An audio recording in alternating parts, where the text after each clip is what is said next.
नमस्कार। आज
भारत आज उन सपनों को पूरा करने का भरपूर प्रयास कर रहा है।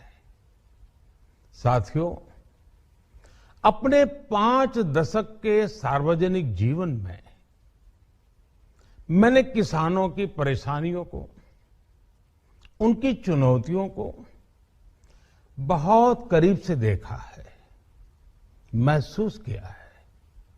इसलिए जब देश ने मुझे 2014 में प्रधानमंत्री के रूप में सेवा का अवसर दिया, तो हमने कृषि विकास, किसान कल्याण को सर्वोच्च प्राथमिकता दी।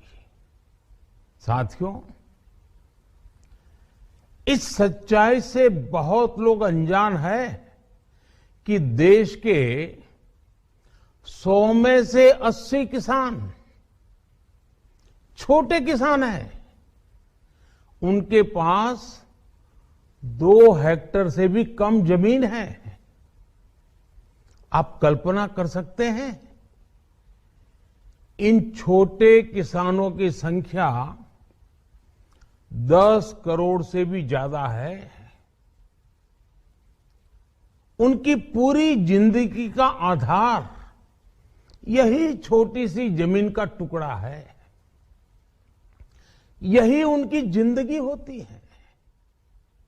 और इस छोटी सी जमीन के सहारे ही वो अपना और अपने परिवार का गुजारा करते हैं। पीढ़ी दर पीढ़ी परिवारों में होने वाला बंटवारा इस जमीन को और छोटा कर रहा है। इसलिए देश के छोटे किसानों की चुनौतियों को दूर करने के लिए हमने बीज, बीमा, बाजार और बचत, इन सभी पर चौतरफा काम किया। सरकार ने अच्छी क्वालिटी के बीज के साथ ही किसानों को नीम coated urea, soil health card, micro irrigation जैसी सुविधाओं से भी जोड़ा। हमने 22 करोड़ सॉइल हेल्थ कार्ड किसानों को दिए और इस वैज्ञानिक अभियान के कारण एग्रीकल्चर प्रोडक्शन भी बढ़ा। साथियों, हमने फसल बीमा योजना को अधिक प्रभावी बनाया। उसके दायरे में ज्यादा किसानों को लाए। आपदा के समय ज्यादा से ज्यादा किसानों को आसानी से मुआवजा मिल सके, इसके लिए भी पुराने नियम बदले। इस वजह से बीते 4 साल में 1 लाख करोड़ रुपए से अधिक का मुआवजा हमारे किसान भाई बहनों को मिला है। हम छोटे किसानों और खेत में काम करने वाले श्रमिकों तक बीमा और पेंशन की सुविधाओं को भी ले आए। छोटे किसानों की जरूरतों को पूरा करने के लिए सीधे उनके बैंक खातों में 1,62,000 करोड़ रुपए ट्रांसफर किए, सीधे उनके खाते में। साथियों, किसानों को उनकी मेहनत के बदले उपज की सही कीमत मिले, इसके लिए भी अनेक कदम उठाए गए। देश ने अपने रूरल मार्केट इंफ्रास्ट्रक्चर को मजबूत किया। हमने एमएसपी तो बढ़ाई ही, साथ ही साथ रिकॉर्ड सरकारी खरीद केंद्र भी बनाए। हमारी सरकार द्वारा की गई उपज की खरीद ने पिछले कई दशकों के रिकॉर्ड तोड़ दिए हैं। देश की 1000 से ज्यादा मंडियों को ई नाम योजना से जोड़कर हमने किसानों को कहीं पर भी अपनी उपज बेचने का एक प्लेटफॉर्म दिया। और इसके साथ ही देश भर की कृषि मंडियों के आधुनिकीकरण पर भी हमने करोड़ों रुपए खर्च किए। साथियों, आज केंद्र सरकार का कृषि बजट पहले के मुकाबले 5 गुना बढ़ गया है। हर वर्ष 1.25 लाख करोड़ रुपए से अधिक कृषि पर खर्च किए जा रहे हैं। 1 लाख करोड़ रुपए के एग्रीकल्चर इंफ्रास्ट्रक्चर फंड के माध्यम से गांव और खेत के नजदीक भंडारण, इसकी व्यवस्था, कृषि उपकरण जैसी अनेक सुविधाओं का विस्तार, ये सारी बातें तेजी से हो रही है। छोटे किसानों की ताकत बढ़ाने के लिए 10,000 एफपीओ किसान उत्पादक संगठन बनाने का अभियान भी जारी है। इस पर भी करीब 7,000 करोड़ रुपए खर्च किए जा रहे हैं। माइक्रो इरिगेशन फंड के आवंटन को भी 2 गुना करके 10,000 करोड़ रुपए कर दिया गया है। हमने क्रॉप लोन भी 2 गुना कर दिया, तो इस वर्ष 16 लाख करोड़ रुपए हो जाएगा। अब पशुपालकों को मछली पालन से जुड़े हमारे किसानों को भी किसान क्रेडिट कार्ड का लाभ मिलना शुरू हो गया है। यानी हमारी सरकार किसानों के हित में हर संभव कदम उठा रही है, लगातार एक के बाद एक नए कदम उठाती जा रही है। किसानों की आर्थिक स्थिति सुधरे, उनकी सामाजिक स्थिति मजबूत हो, इसके लिए पूरी ईमानदारी से काम कर रही है। साथियों, किसानों की स्थिति को सुधारने की इसी महाअभियान में देश में 3 कृषि कानून लाए गए थे। मकसद ये था कि देश के किसानों को, खासकर छोटे किसानों को और ताकत मिले, उन्हें अपनी उपज की सही कीमत और उपज बेचने के लिए ज्यादा से ज्यादा विकल्प मिले। बरसों से ये मांग देश के किसान, देश के कृषि विशेषज्ञ, देश के कृषि अर्थशास्त्री, देश के किसान संगठन लगातार कर रहे थे। पहले भी कई सरकारों ने इस पर मंथन भी किया था।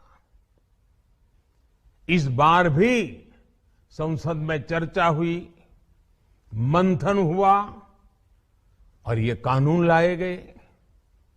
देश के कोने कोने में कोटि कोटि किसानों ने, अनेक किसान संगठनों ने इसका स्वागत किया, समर्थन किया।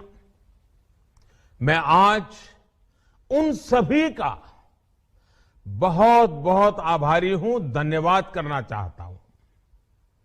साथियों, हमारी सरकार किसानों के कल्याण के लिए, खासकर छोटे किसानों के कल्याण के लिए, देश के कृषि जगत के हित में, देश के हित में, गांव गरीब के उज्जवल भविष्य के लिए पूरी सत्यनिष्ठा से, किसानों के प्रति पूर्ण समर्पण भाव से,